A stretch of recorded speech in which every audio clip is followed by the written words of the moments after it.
ก่อนหน้าจะถึง Beyond Cloud อ่ะจริงๆมีแฟนเก่านั่นแหละคือจุดเปลี่ยนเรื่องราวต่างๆอ่ะมันทำให้เราค่อยๆแบบค่อยๆโตขึ้นโบเป็นเด็กหัวหินคือมันมีความอยากมาเรียนในเมืองตั้งแต่เด็กๆแล้วก็เลยรู้สึกว่าเอาวะเพื่อนเข้าธรรมศาสตร์เยอะธรรมศาสตร์ดีกว่ามันเหมือนปลาย้ายบ่ออะไรวะที่แบบไงปลาจากบ่อนั้นบ่อนี้มันรวมกันอ่ะวันๆก็ไม่ทำอะไรเลยนะก็กินเหล้าอย่างเดียวคุณควรเป็นแบรนด์ออฟ friends of สักอย่างเขาบอกจริงๆแล้วเธอเนี่ยอยากเล่นคุณชายจุฑาเทพมากเฮ้ยอยากเล่นนะโปอยากเล่นเป็นคุณชายรณพีทำไมอ่ะเพราะว่าได้ทำงานกับพี่นกชัดชัยตอนนั้นเล่นชาติพยัคฆ์นะต่อบทไพโปก็นั่งขำแล้วเขาก็คงแบบโมโหอ่ะเราปาดินสอลงพื้นอ่ะ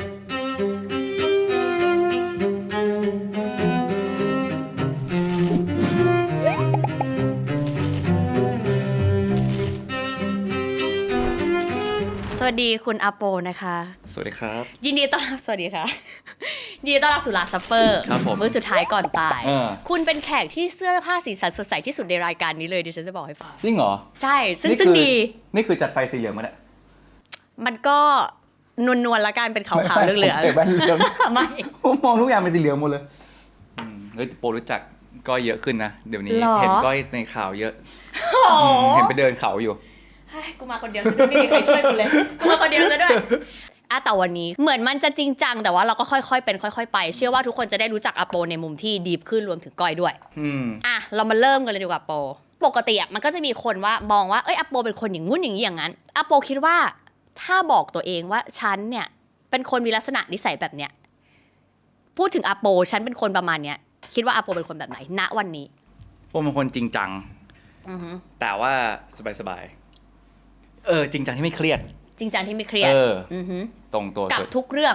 ส่วนใหญ่กับเรื่องงานไม่น้อยมากที่จะไม่เครียดส่วนใหญ่ก็จะเครียดแต่ว่าคือด้วยอายุมันก็พยายามจะปรับตัวอยู่แบบด้วยประสบการณ์ใช่จริงจังแต่ไม่เครียดนี่คืออาโปวันนี้แล้วขอย้อนไปว่าก่อนหน้าอาโปวันเนี้ยเขาบอกเด็กๆอาโปชื่อปีโป้ใช่ปีโป้กับอาโปเนี่ยปีโป้เป็นคนยังไงต่างจากอาโปยังไงปีโป้ไม่เป็นคนซ่ามากปีโป้เป็นคนที่ไม่เอาอะไรเลยวันๆไม่เป็นคนที่แบบใช้ชีวิตแบบแค่ใช้ชีวิตเท่านั้น อยากทำอะไรก็ทำก็คือเป็นคนสนุกสนานอย่างเงี้ยหรอใช่สนุกสนานคือเหมือนผู้เห็นภาพคือถ้าเล่นบันจี้จัมป์แล้วถ้าเกิดพลาดก็ไม่เป็นไรโอเคก็ถือว่าเป็นคนสุดโต่งประมาณนึงเป็นคนสุดโต่งมากๆแล้วจุดเปลี่ยนอะไรที่ปีโป้ได้ทรานส์มาเป็นอาโปเพราะว่า Beyond Cloud Beyond Cloud เลยคือจริงๆต้องบอกว่าก่อนหน้าจะถึง Beyond Cloud จริงๆมีแฟนเก่านั่นแหละคือจุดเปลี่ยนแล้วเรื่องราวต่างๆมันทำให้เราค่อยๆแบบค่อยๆโตขึ้นพอเราได้เจอประสบการณ์ได้เจอผู้คนมันจะเชฟเราซึ่งหมายถึงว่าจุดเปลี่ยนนั้นมันคือทำให้เราจากการที่ปกติที่เราบอกว่าไม่ค่อยคิดอะไรเป็นคนที่ค่อยๆจริงจังมากขึ้นเรื่อยๆอย่างเงี้ยหรอจริงๆเป็นคนจริงจังแต่เด็กแล้วล่ะต่อให้เรื่องเล่นก็จริงจังแต่ทำให้เราจัดสรรระบบ ชีวิตหรือแม้แต่การเลือกทางเดินชีวิตได้คมขึ้นชัดเจนขึ้นละเอียดอ่อนขึ้นเซนซิทีฟขึ้นโอเคโปเคยบอกว่าเคยเป็นเด็กที่ไม่ได้อยากหมายถึงไม่ได้อินไม่ได้ชอบอะไรเลยแล้วถ้าสมมุติว่ามันมีเด็กแบบเดียวกับโปเลยนะวันนี้บอกพี่ผมไม่ชอบอะไรเลยวะไม่อยากทำอะไรเลยโปเห็นเด็กคนนี้อยากจะ suggest อะไรเขาไหมไม่เลยเชียร์อัพด้วยซ้ำว่าenjoy และเต็มที่ไปก่อนเพราะว่าธรรมชาติแล้วจังหวะชีวิตเขามันจะสอนเขาเองถ้าณวันนี้เขาชอบแบบนี้ก็จงเป็นแบบที่ชอบก็ enjoy ไปก่อนแล้วเดี๋ยววันนึงมันจะมีภาวะที่ทำให้เขาได้เข้าใจว่าจริงๆตัวเขาคืออะไรเขาชอบอะไรโอเคโปเป็นเด็กซ่าๆใช่ไหมในกลุ่มเพื่อนโปเป็นตัวไหนของกลุ่มโปคือ independent โอเคฉันเชื่อแบบนี้ใช่คือหมายว่าอยู่ในกลุ่มเนี้ยโปจะคือคนที่ไม่ซ้ายและไม่ขวาไม่เทคไซส์อะไรใช่จะไม่เทคไซส์กับอะไรใครว่าไงเราก็เดินตามไปแล้วถ้าเกิดว่าเรารู้สึกว่าโอเคเราพอแล้วเราแฮปปี้เราก็กลับมาจุดเราก็คือเป็นคนที่ฟังตัวเองค่อนข้างเยอะตั้งแต่เด็กปะเอาแต่ใจดีกว่า อย่าเรียกฟังตัวเองเลยเรียกเอาแต่ใจ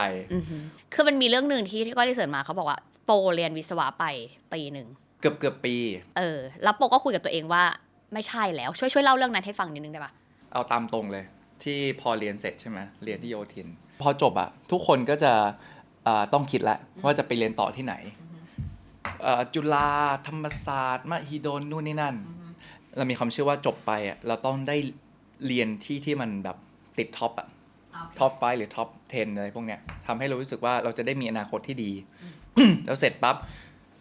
ก็ไม่รู้นะว่าชอบอะไรจริงๆแล้วตอนนั้นชอบเที่ยวอย่างเดียวเราไม่รู้ว่าชอบอะไรเลยเฮลโอเคชอบเที่ยวชอบกินเหล้า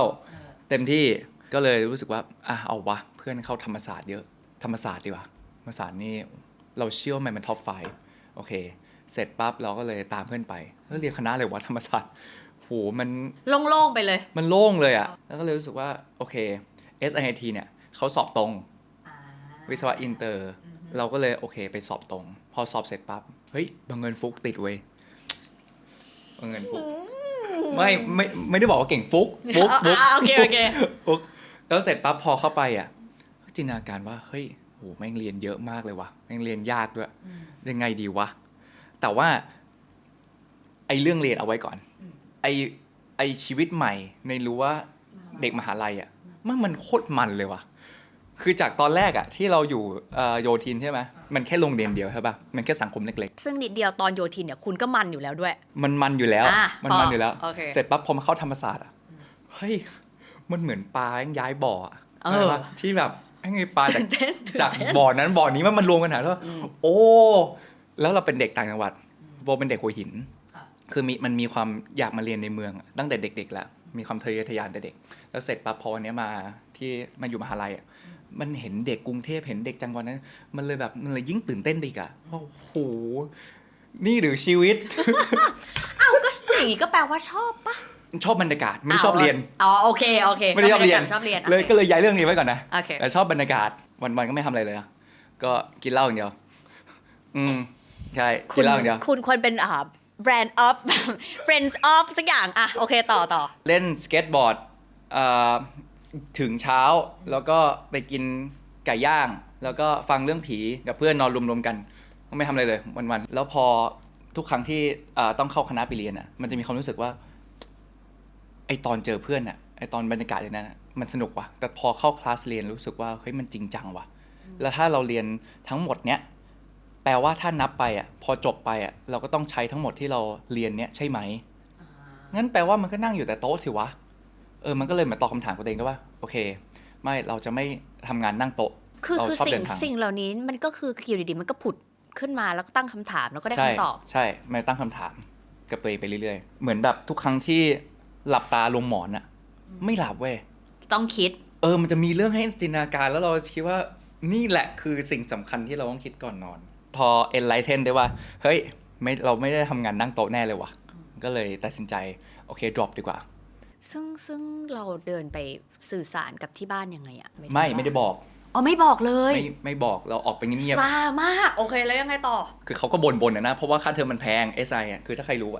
SI ค่าเทอมแพงไม่ถึงไม่บอกแล้วคือยังไงก็คือไม่ไปเรียนว่าเฟดไปเงียบเฟดไปไหน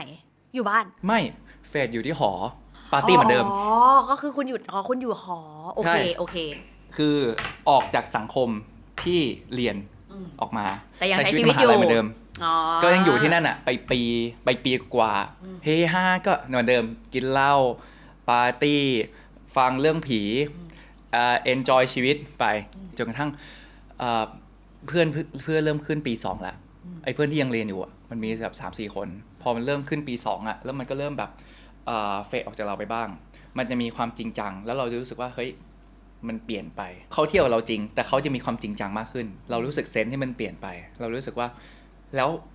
เราจะเอาอะไรก็เลยตั้งคำถามว่าแล้วถ้าเกิดว่าเลือกในสายการเรียนเราเรียนอะไรดีเอาจริงยอมรับเลยว่าแบบไม่รู้จะทำอะไรตอนนั้นซึ่งตอนนั้นณเวลานั้นคือมีโอกาสได้เล่นละครแล้วก็ถ่ายแบบบ้างมันเลยรู้สึกว่าถ้าเกิดว่าเรางานที่เราทำอยู่เนี่ยเราจะมาสเตอร์เราจะทำให้มันเก่งได้ไงวะเฮ้ยงั้นเรียนนิเทศศาสตร์ดีกว่าคือตั้งคำถามแล้วค่อยๆได้คำตอบใช่ก็ค่อยๆถามแล้วค่อยๆถามตัวเองค่อยๆเดินไปทางที่เราเชื่อว่ามันจะเป็นงั้นไปก่อนแล้วที่นิเทศที่ไหนดีวะ มไม่อยากเรียนมองเทพเพราะว่ามันอยู่ติดถนนทำไมอ่ะพอออกง่ายเหรอหรืออะไรไม่ใช่คือมันธรรมศาสตร์อะเป็นเหมือนอีกโลกนึงเลยเข้าใจละโอเคเก็ตละมันจะเหมือนเข้าไปอยู่อีกโลกนึงโลกที่ถูกสร้างขึ้นมาเพราะว่าไอ้ตรงเส้นเชียงรากอะมันจะมีเมืองมันจะมีอะไรของเขาอะเราไม่ใช่แบบซิตี้บอยขนาดนั้นคือลึกๆแล้วไอ้ความที่โตมาจากต่างจังหวัดอะมันทำให้เรายังมีเซนส์ของความเป็นแบบวิลเลจบอยอยู่แบบเป็นหนุ่มในชนบท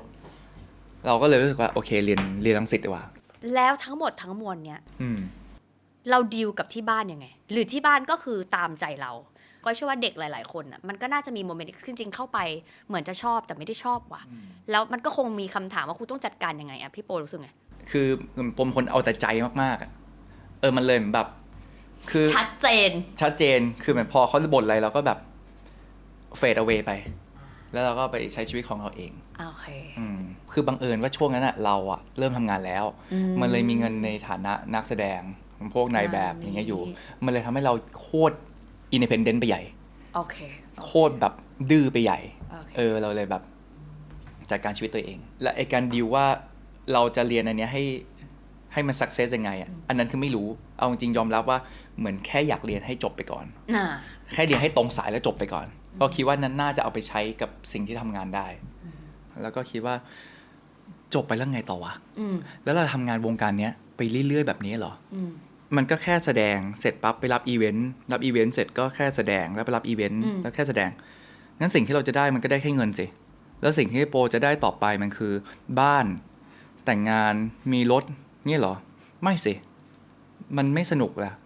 เราไม่อยากได้แบบนี้เราไม่อยากแค่ทำงานแล้วได้ตังค์ร้องได้อะไรบ้างจากการทำงานคือผลงานเราต้องให้อะไรกับคนอื่นด้วยมันไม่ใช่แค่เราละนั่นแหละมันก็เริ่มเป็นจุดตั้งคำถามไปเรื่อยๆอย่างเงี้ยคือเหมือนตอนนั้นก็รู้สึกว่าเฮ้ยทำไมมันถึงต้องมีการแบบตัดสินว่าแบบนี้หล่อแบบนี้ไม่หล่อ stereotype พระเอกรูปต้องเป็นแบบนี้นางเอกจะอยู่แบบนี้โอเคใช่ว่าผิวสีนี้คือต้องยอมรับว่าย้อนกลับไปเมื่อแบบเกือบ10 ปีก่อนอ่ะคนผิวสีแทนแบบโบอ่ะคือคนไม่ได้เก็ตกันมากในไทยด้วยโครงหน้าแบบนี้คือคนไม่ได้เก็ตแค่ส่วนใหญ่โปเลยรู้สึกว่าทำไมเราต้องเป็นผู้ถูกเลือกล่ะคือไปบ่นกับแฟนเก่าคือตอนนี้เราเป็นเพื่อนที่ดีต่อกันคือเขาน่ารักมากเขาและเพื่อนของเขาก็บอกว่าถ้าที่นี่ไม่เวิร์กก็ไปที่อื่นสิที่ไหนก็ได้บนโลกใบนี้คือเราไม่รู้หรอกว่าความสำเร็จมันจะมีหรือเปล่าแต่เราขอแค่ได้ไปเราขอแค่ได้ใช้ชีวิตก่อนมันก็เลยมาตอบโจทย์เรานั่นแหละแล้วก็เริ่มแบบว่าโอเคกลับไปตั้งใจเรียนดีกว่าเรียนให้จบก่อนเดี๋ยวค่อยว่ากันใหม่พอเรียนรังสิตจบปั๊บเฮ้ยแล้วโชคดีได้เกียรตินิยมด้วยนะอวดแหวะกูชอบแหวะหน่อยแล้วไงต่อแล้วก็เหมือนพอคุณหมายถึงแสดงว่าคุณเป็นคนที่ตั้งคำถามอยู่เรื่อยๆพอคุณได้คำตอบคุณถึงลงแอคชั่นนั้นแล้วมันค่อยตอบเหมือนมันค่อยย้อนกลับมาว่าคุณจะเอาอะไรใช่โอเคพอย้อนนิดนึงนะก่อนที่จะไปข้างหน้าก้อยเชื่อว่าณปัจจุบันเนี่ยมันก็คงมีคนที่รู้สึกว่าเฮ้ยสังคมมันไม่ได้ชอบหน้าแบบนี้ว่ะมันก็ว่ามันมีทุกยุคทุกสมัยใช่ท้ายแบบเนี้ยมันไม่ใช่คนไม่ชอบเราหรอกคุณอยากบอกสิ่งเหล่านี้กับคนอื่นว่าไงโปรเชื่อเรื่องความภูมิใจในสิ่งที่พ่อแม่ให้เรามาบอกว่าเขาก็รักในแบบที่เราเป็นอะแล้วทำไมเราถึงก็ไม่รักในแบบที่เราเป็นคือในยุคสมัยนี้มันมีแบบหัตถการมันมีการแต่งหน้าทำผมมากมายที่มันสามารถทำให้เรารู้สึกมั่นใจขึ้นอะแต่ยังเป็นเราอยู่อะเพราะว่ามันสามารถทำได้อะมันไม่เห็นต้องไปแบบไปบูลลี่ตัวเองหรือว่าแบบไปกดทำร้ายตัวเองว่าเฮ้ยเรายังดีไม่พอไม่เราดีพอแล้วแต่แค่ที่ไหนละที่มันจะเหมาะกับเราทีนี้พอโปรู้สึกว่าเอ้ยมันอาจจะไม่ใช่ที่นี่ว่ะ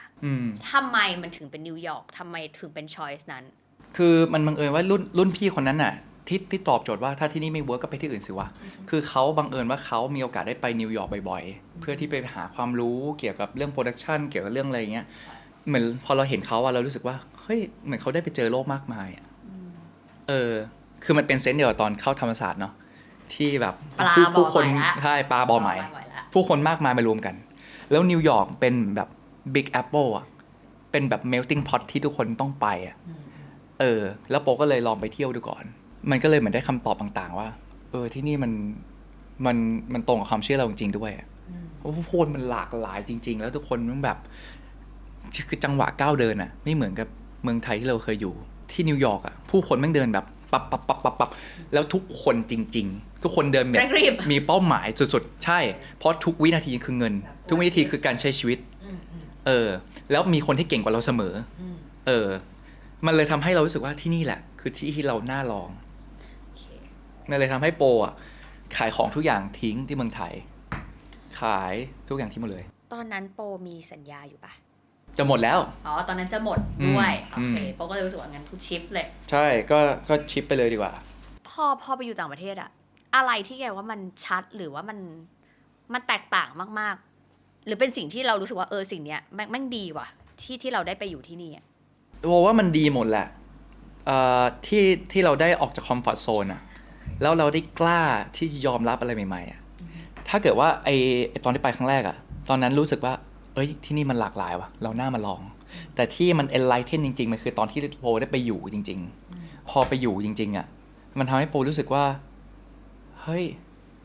ไอความที่เราถูกสอนมาว่าเธอเป็นพระเอกนะเธอต้องทำแบบนี้นะเธอต้องทำแบบนั้นนะเธอต้องทำแบบนู้นนะคือโปอะก็โชคดีที่ครอบครัวเขาเลี้ยงมาดีเขาเลี้ยงมาแบบเขาไม่อยากให้เราลำบากเขาไม่อยากให้เราเหนื่อยเขาไม่อยากให้เราเจ็บเขาไม่อยากให้เราท้อคือมันมีทั้งดีและไม่ดีนะดีคือเราสบายแต่ไม่ดีคือเราไม่เข้าใจชีวิตแล้วมันบังเอิญว่าโปไปเจอโปมีผู้จัดการที่เขาก็ดูแลโปดีเหมือนกันทำให้โปไม่เคยได้มีกระบวนการตัดสินใจในชีวิตไอ้เรื่องราวพวกนี้เป็นเรื่องที่โปต้องพิวสกัดมันออกทีละชั้นทีละชั้นเอาความพระเอกออกว่าการที่เราเป็นนักแสดงแปลว่าเราทำอาชีพนั้นไปเลยโปเริ่มเป็นนายแบบน่าตอน15-16มั้งแล้วก็เป็นนักแสดงเลยแปลว่าโปไม่ได้เคยทำอาชีพอื่นโปไม่มีความสามารถใดๆเลยถ้าไม่ได้อยู่หน้ากล้องโอเคเพราะเราจะตอบเท่าที่แบบฝากผลงานสวัสดีทักทายอันนี้คือ soft skill ของเรามันเลยตั้งคำถามว่าโลกแห่งความเป็นจริงของเราคืออะไรวะจริงๆแล้วเราถูกจำกัดให้อยู่ในกรอบเพราะถ้าเกิดว่าวันหนึ่งที่แขนขาหน้าตาเราไม่ได้เหมือนเดิมเราจะทำอะไรคือมันเหมือนกันที่ทุกคนบอกว่าเดินขึ้นเนี่ยไม่ยากเมนเทนยากแต่เดินลงยากกว่าแล้วมันก็กลายเป็น cover ตัวเราไปอันนี้คือความเป็นจริงของโลกมันเลยทำให้enlightenว่าเราเดินหนุ่มๆไปไม่ได้เราคิดในอีกมุมหนึ่งผู้คนที่เขาจะรับเราเขาต้องมั่นใจว่าไอ้คนนี้มันไม่ทำให้เขาเสียชื่องั้นคำถามหนึ่งที่มันผุดขึ้นมาเลยคือเขาบอกว่าเฮ้ยโปต้องเป็นพระเอกเราต้องเป็นอย่างนั้นเราต้องเป็นอย่างนี้หน้าวันเนี้ยสิ่งที่เราอยากเป็นคืออะไรเราอยากเป็นคนที่มีความสุขเราอยากเป็นคนที่เราสบายใจกับตัวเราที่เราจะอยู่กับเราต่อให้วันที่ทำงานไม่ทำงานมีงานไม่มีงานมีงานเยอะมีงานน้อยแต่เราต้องเป็นคนที่มีความสุขและสบายใจนี่เป็นความอยากของเราและเราทำมันได้มากน้อยแค่ไหนถ้าสำหรับโปตอนนี้ 90-99 เยอะนะแสดงว่าคุณก็เป็นคนเหมือนแบบหมั่นเช็คตัวเองใช่เช็คตัวเองทุกวันแล้วถ้าเมื่อมันมีสิ่งที่ไม่สบายใจสิ่งที่ทำให้คุณต้องขุ่นมัวคุณดีลกับมันยังไงคือคนอื่นเป็นไงไม่รู้นะแต่โปสวดมนต์นั่งสมาธิโอเคทุกวันเหรอคะหรือว่าใช่คืออันเนี้ยมันสัมพันธ์กับหลักวิทยาศาสตร์ว่า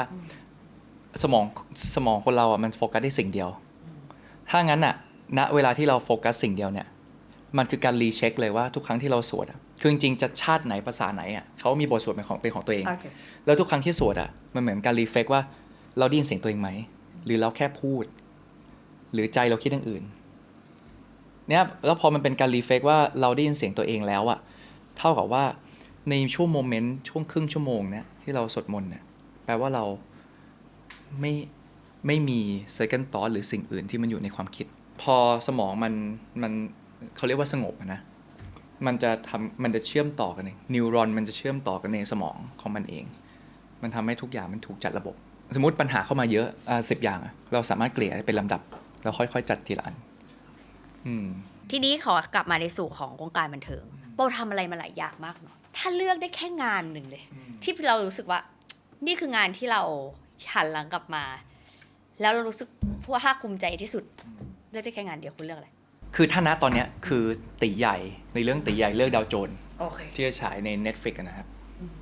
กว่า190ประเทศเขาบีบมา ค คือโปรู้สึกว่างานนี้คือโปเป็นหนึ่งในงานที่โปภูมิใจตรงที่โปไม่เคยรับบทที่เป็นคนที่มีตัวตนมาก่อนอันนี้คือครั้งแรกเพราะเขาเป็นแบบ legendary อยู่ยุคหนึ่งเป็นจอมโจรขมังเวทที่เขาเชื่อว่าโอ้ตามตัวยากมากคือเขาว่ากันว่าเงินเขาก็แบ่งมาให้กับผู้คนที่แบบขาดแคลนบ้างอะไรเงี้ยแล้วก็โปก็เลยเอาความเชื่อน่ะมาเติมเต็มแล้วก็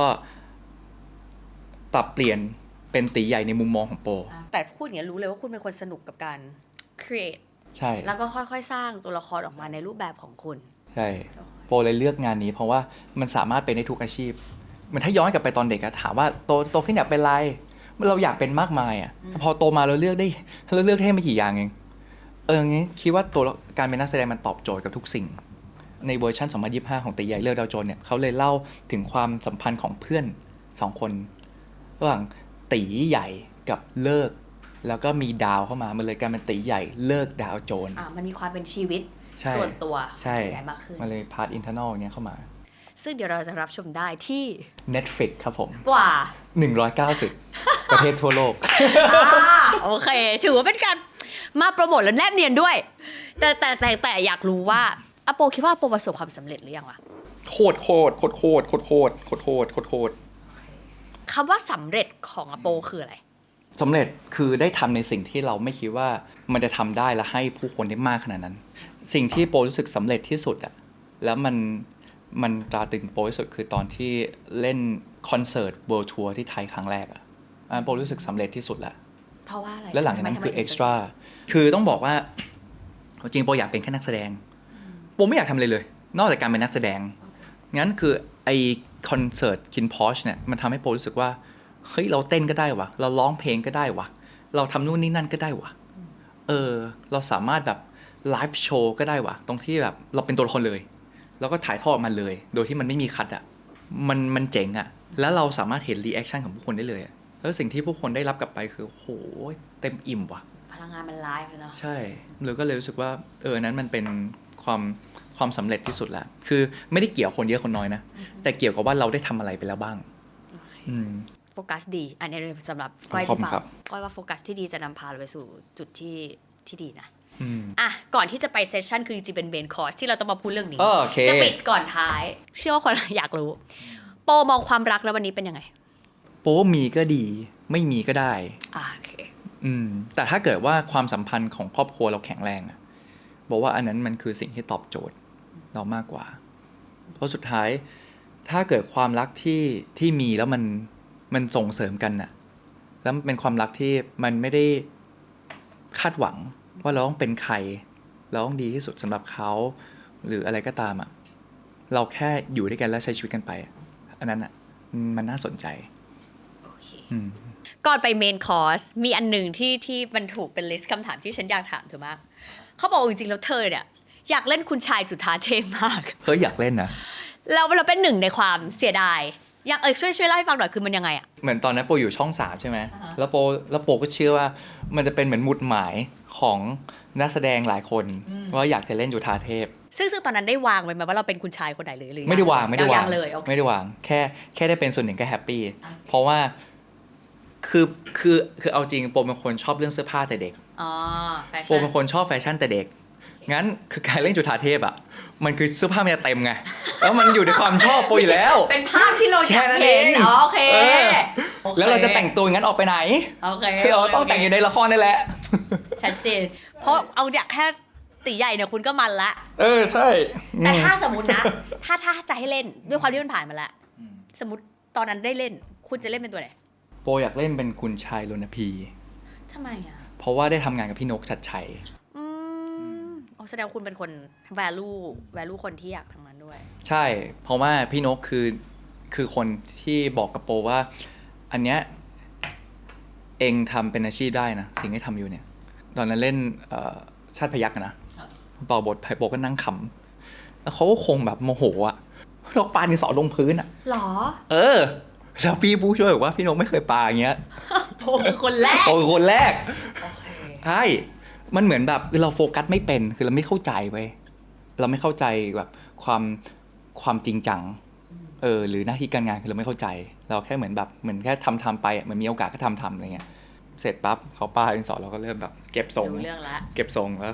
ก็เริ่มตั้งใจเขาบอกว่าแบบคือถ้าเองตั้งใจนะอันนี้มันสามารถทำเป็นอาชีพได้เลยนะนั่นแหละก็เลยเป็นอีกจุดเปลี่ยนหนึ่งใช่ขออีกหนึ่งคำถามเขาบอกว่าคุณเนี่ยเป็นคนที่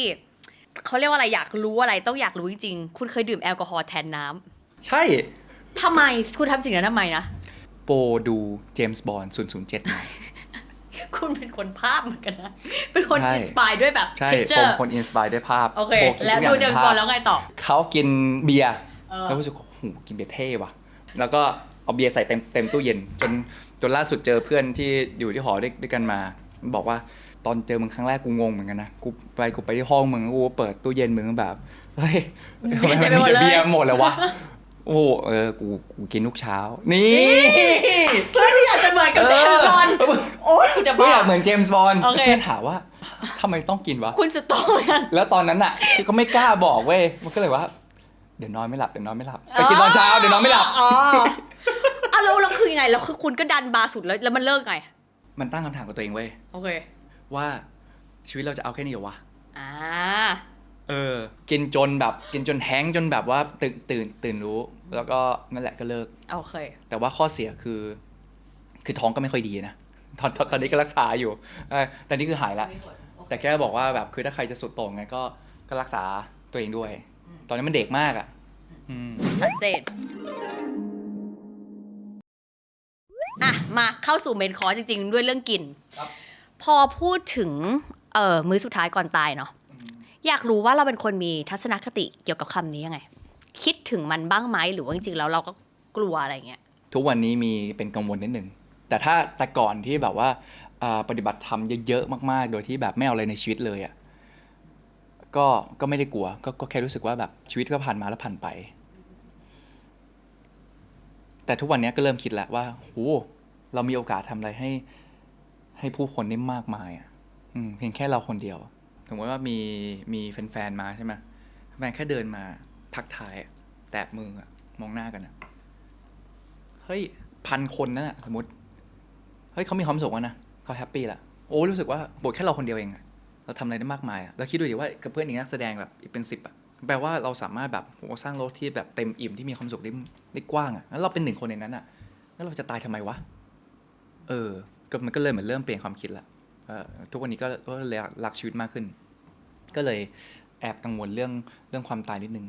แต่ถ้าถามว่าถ้าต้องตายอยากทำอะไรก็นึกไม่ออกนะยังไม่เคยตายเหมือนกันแล้วทำไมพอได้โจทย์นี้ว่ามื้อสุดท้ายก่อนตายให้เลือกอาหาร1 อย่างขออนุญาตคุณถึงเลือกสิ่งนี้มาเฮ้ยขออนุญาตนะตอนที่ทีมงานถามมาโปนั่งกินพ็อกช็อปอยู่เว้ยแค่นั้นเองเว้ยโคตรคุณเลยป่ะโอเค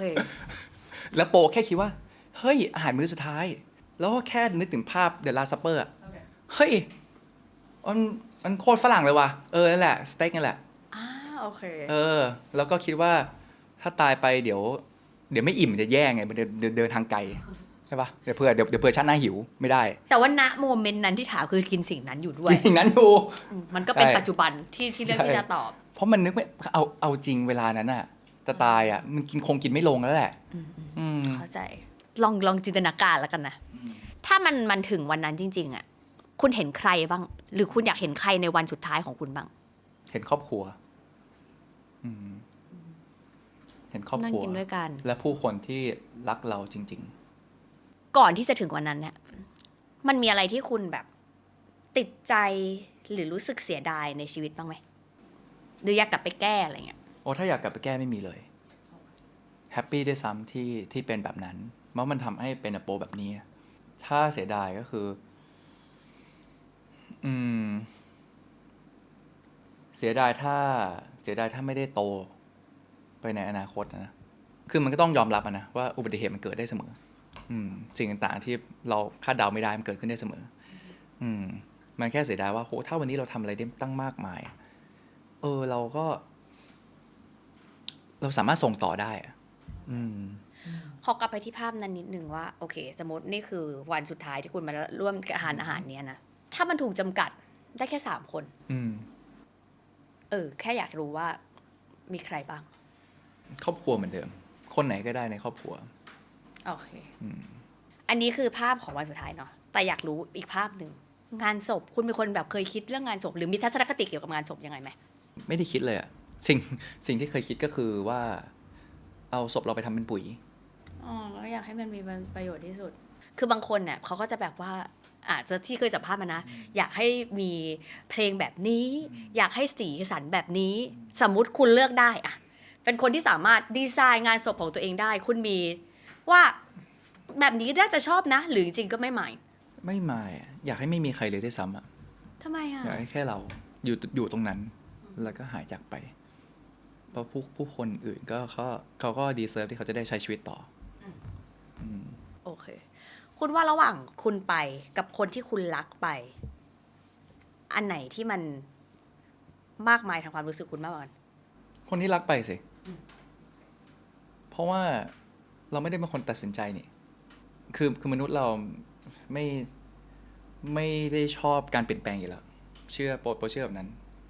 งั้นถ้าเรารู้ว่ามันเกิดการเปลี่ยนแปลงอะไรแปลว่าเราเตรียมตัวแล้วแต่คนที่ไม่ได้เตรียมตัวนี่สิคือสิ่งที่ทำให้เราเสียใจใช่โอเคแล้วถึงแม้ว่าโปจะบอกว่าโปใช้ชีวิตมาก็คือมีจุดที่ประสบความสำเร็จแล้วเนาะแต่ในเมื่อมันยังมีเวลาอยู่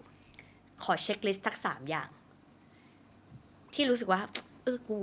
ในชีวิตกูก็ยังอยู่กูอยากทำให้ได้มีอีกปะมีอะไรบ้างโปอยากร่วมงานกับฮอลลีวูดคือเหมือนโปดูหนังเขามาเยอะไงแล้วโปรู้สึกว่าโปชอบในวิธีการถ่ายทอดของพวกเขายากอสโปรู้สึกว่ามันเป็นอะไรที่มันโคตรเจ๋งเลย Deep and Fantasy โอเคคือมันเปิดเรื่องมาด้วยการที่คนฆ่าตัวตายแล้วคนนั้นก็ถูกใส่สมองเด็กมันเหมือนเป็นการตั้งคำถามกับเราว่าถ้าเรารู้สึกว่าชีวิตเนี้ยเรายากแล้วเราไม่สู้กับมันเราทิ้งมันไปแล้วเราเริ่มต้นใหม่เราต้องศึกษาทุกอย่างใหม่มันยากกว่าการแค่เพียงยอมรับไหมการเริ่มต้นใหม่เนี่ยมันยากกว่าการยอมรับไหมสุดท้ายชีวิตมันก็ดำเนินไปแบบนั้นไปเรื่อยโอเคข้อแรกฮอลลีวูดสัก2ข้อถ้าเป็นไปได้โปอยากอยู่ในแผนกโปรดักชั่นตัวคุณเหรอใช่ตำแหน่งไหนมีพิเศษไหมอยากลองกำกับอย่างเงี้ยเหรอหรือว่าใช่ผู้กำกับหรือทีมไหนก็ได้ที่อยู่ในฝั่งโปรดักชั่นคือต่อให้วันนี้คือหน้าตาผิวพรรณมันล่วงโรยเนาะแต่ไอสิ่งที่เราทำได้เนี่ยมันคืออะไรที่มันไม่ต้องใช้สิ่งนี้ล่ะเพราะคิดว่ามันอยู่ในตำแหน่งของในการโปรดักชันน่ะเพราะเราจะได้ส่งคนอื่นขึ้นมาไปเรื่อยๆโอเคข้อสุดท้ายยอมรับและดีลกับตัวเองได้โอเคในทุกอย่างเป็นโกที่มีกับตัวเองใช่เฮ้ยคุณความน่าสนใจของคุณคือคุณเป็นคนพลังงานแบบพุ่งออกกับพังเข้าแต่ว่าขออนุญาตถามนะเพราะบางคนน่ะสมมติก็ถามคำถามเนี้ยหลายๆคนจะตอบว่าอยากมีครอบครัวมันจะแบบลงมาในระดับไมโครแค่อยากรู้ว่าใน thinking แบบนั้นของคุณมองเห็นเรื่องนั้นบ้างไหมหรือรู้สึกว่าไม่ใช่มีก็ดีแต่ว่าไม่ใช่ first priority ใช่ไม่ใช่ first priority เพราะว่ามันเป็นจุดเล็กๆโอเคคือจุดเล็กๆเนี่ยมันส่งต่อไปจุดที่กว้างแต่ถ้าวันนี้โปรู้สึกว่าโปมีครอบครัวที่โปแฮปปี้แล้วโปคิดว่าอันนี้มันเป็น extra แต่งงานซื้อบ้านซื้อรถโปว่ามันเป็นสิ่งที่มันทำได้แค่เรานะโปเลยคิดว่าถ้ามันมีโอกาสมันก็จะเป็นโอกาสของเราแต่ถ้าเราในความเชื่อโปนะถ้าโปไขว่คว้าอาจจะแค่คิดไปเองก็ได้เอาแค่โปนะโอเคชัดเจนครับเดี๋ยวจะเหลืออีกประมาณ3 ข้ออยากรู้ว่าสมมติว่าโปกำลังจะต้องไปวันนี้แหละโปอยากฝากอะไรไว้บนโลกนี้บ้างสัก last message อะไรก็ได้จะบอกใครก็ได้บอกตัวเองก็ได้หรือ whatever ผลงานเนี่ยแหละผลงานต่างๆแล้วโดยเฉพาะเนี่ยตีใหญ่เลิศดาวโจนส์เนี่ยที่ on Netflix กว่า190ประเทศทั่วโลกนะฮะชอบนี่มาตลกก็คือโปรู้สึกว่ามันเป็นการตั้งพลังงานของคุณมันเป็นการตั้งคำถามว่าคือสุดท้ายแล้วผลงานที่ดีคืออะไรเมสเสจหรือข้อความต่างๆที่เราส่งต่อให้คนเจนอื่นๆคืออะไร เพราะว่าถ้าคนมองตีใหญ่เขาอาจจะมองว่าเฮ้ยเนี่ยคือโจรแค่โจรเฮ้ยแต่ว่าณวันนี้เรากำลังเล่าอีกมุมหนึ่งว่าคือสุดท้ายอ่ะสิ่งที่คนคนหนึ่งทำอ่ะทุกคนมันมีเหตุผลเสมออ่ะมันไม่ใช่แค่ว่าเขาอยากเป็นโจรแต่อะไรล่ะที่ทำให้เขาได้เป็นอะไรล่ะที่กดดันให้เขาได้เป็นแล้วในความที่เขาได้เป็นนั้นอ่ะสิ่งที่เขาแบกอยู่ที่เราไม่เคยรู้อ่ะมันคืออะไรบ้างไปดูได้นะครับที่ Netflix ครับผมกว่า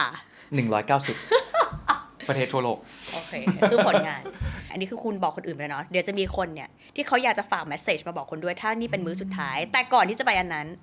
อยากรู้ว่าถ้าโปบอกอะไรกับตัวเองตอนเด็กได้ปีโป้เราอยากบอกเขาว่าอะไรอะด้วยชีวิตที่ผ่านมาจนกลายเป็นแกทุกวันเนี่ยก็ดีแล้วทำเต็มที่เหมือนเดิมทำเต็มที่ต่อไปก็อยากทำอะไรก็ทำไปเถอะเฮ้ยคือจริงๆก่อนชื่อปีโป้ชื่อโปมาก่อนนะโอปอปาโปแล้วก็เป็นปีโป้เป็นปีโป้เพราะแค่รู้สึกว่าเฮ้ยเราเป็นเด็กหัวหินอะเรามากรุงเทพเราต้องเปรี้ยวหน่อยเว้ยชื่อปีโป้มันต้องซ่าหน่อยโอเคชัดเจนไปดูดีกว่าว่าถ้าวันนี้เป็นมื้อสุดท้ายของคุณเนี่ยมีใครฝากอะไรมาบ้างเชิญค่ะ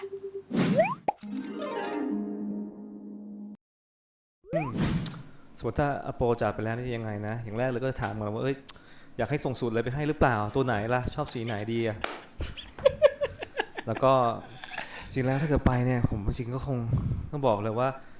คือเรารู้จักกันมาเกือบ10 ปีแล้วนะคือตั้งแต่เริ่มต้นกันหมดเลยทุกอย่างอย่างนี้ใช่ไหมล่ะสมมติถ้ามันไปจริงเนี่ยคือช่วงหลังๆเนี่ยโอกาสที่กินข้าวมันน้อยกันมากเพราะว่าแต่ละคนก็คือเริ่มโตขึ้นมากันมากขึ้นอยู่แล้วนะซึ่งจริงๆแล้วเนี่ยก็คงบอกว่าถ้าเป็นไม่ได้ก็คงจะกินข้าวกันด้วยกันอีกสักมื้อหนึ่งอะไรอย่างเงี้ยครับผมนะนี่คือความคิดของผมแหละ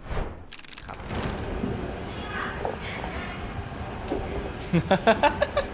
สวัสดีอโปกว่าแกจะได้เห็นคลิปนี้เราก็คงจะอยู่ห่างกันเศษ1/4 ไม้แล้วล่ะหลอกถ้าจะให้พูดอะไรกับโปในวันที่โปไม่อยู่แล้วคิดไม่ออกเพื่อนมึงต้องตายจริงแล้วคือคิดออกมึงต้องตายจริงยอกเอาจริงนะนี่ว่าจริงละกูคงอยากจะบอกว่ากูรู้สึกภูมิใจในตัวมึงว่าแบบตอนนี้มึงจากที่เราเป็นเพื่อนตั้งแต่เด็กนะจนมาถึงเวลาเนี้ยมึงแม่งเกินคำบรรยายบอกมาถึงจุดเนี้ยคงไม่มีอะไรต้องพิสูจน์ในตัวมึงแล้วมึงแม่งมาถึงจุดสุดยอดแล้วกูเชื่อว่าอันนี้มันคงจะเป็น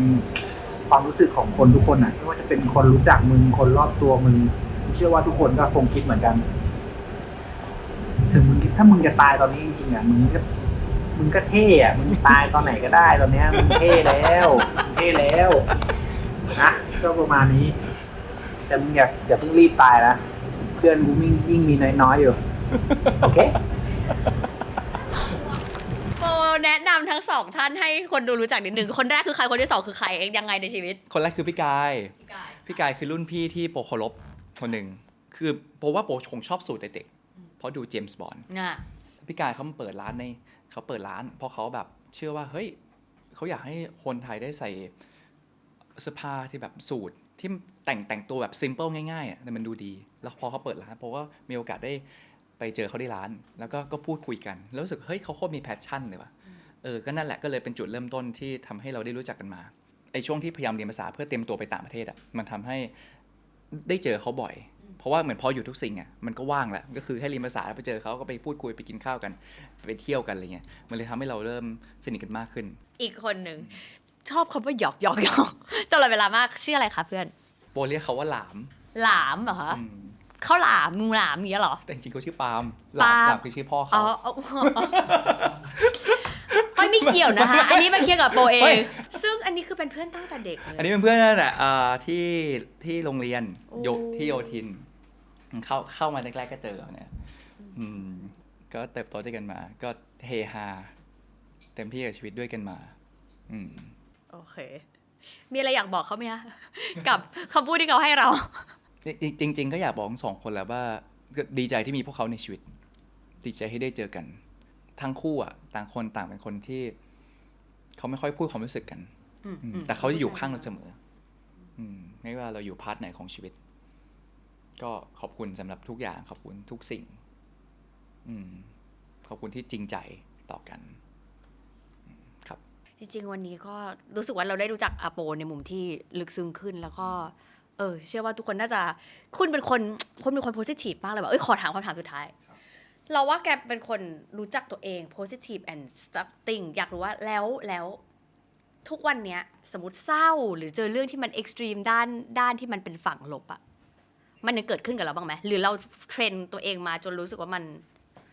stable มากๆประมาณนึงแหละคือการเทรนตัวเองครับมันก็เทรนที่ทำให้เราได้ข้ามสิ่งต่างเร็วขึ้นแต่เราไม่สามารถปิดกั้นสุขเศร้าเหงาเซ็งได้อันนั้นเป็นเรื่องธรรมชาติที่ต้องเกิดขึ้นแต่เราจะดีลกับเขายังไงเราต้องยอมรับเขาแล้วก็เรียนรู้แล้วก็ข้ามผ่านแต่ถ้าเราไปกดเขาไว้ว่าเราไม่อยากเจอสิ่งไม่ดีแปลว่าเราไม่ยอมรับมันก็เลยทำให้โปแบบเรียนรู้ยอมรับแล้วก็เดินต่อเรียนรู้ยอมรับแล้วเดินต่อยินดีมากขอบคุณที่มาในวันนี้แล้วก็รอดูแล้วก็รอติดตามคุณน่าจะเป็นคนไทยที่ได้ไปฮอลลีวูดค่ะไปด้วยกันทุกคนแหละคือถ้าไปกันเยอะๆได้ก็ยิ่งดีครับแต่ว่าวันนี้จริงๆแล้วอยากให้โปรโมทตีใหญ่อีกสักหนึ่งทีว่าเฮ้ยเราจะดูได้ที่ไหนอะไรยังไงบ้างตีใหญ่เลิกดาวโจรครับผมติดตามไปที่ Netflix กว่า190ประเทศทั่วโลกครับผมนักแสดงมีใครบ้างคะทัพนักแสดงของคุณมีอโปนัทวินมีโมดวิสรุตก้าวสุภัสราครับแล้วก็มีพี่โจ๊กอัครินทร์แล้วก็นนท์สดานนท์ครับโอเคแล้วก็กำกับโดยพี่อุ๋ยนนท์ศรีที่เป็น Legendary of Thailand ฝากติดตามนะครับฝากติดตามนะคะทุกคนแล้วก็ฝากติดตามทุกอย่างของอาโปด้วยนะคะโปตังกิ้ววันนี้ขอบคุณมากๆขอบคุณมากๆก้อยขอบคุณมากดีใจกดไลค์กดแชร์กด subscribe อยากเจอลาสเปอร์ให้ใครมานะคะพิมพ์กันมานะจ๊ะวันนี้ไปแล้วบ๊ายบาย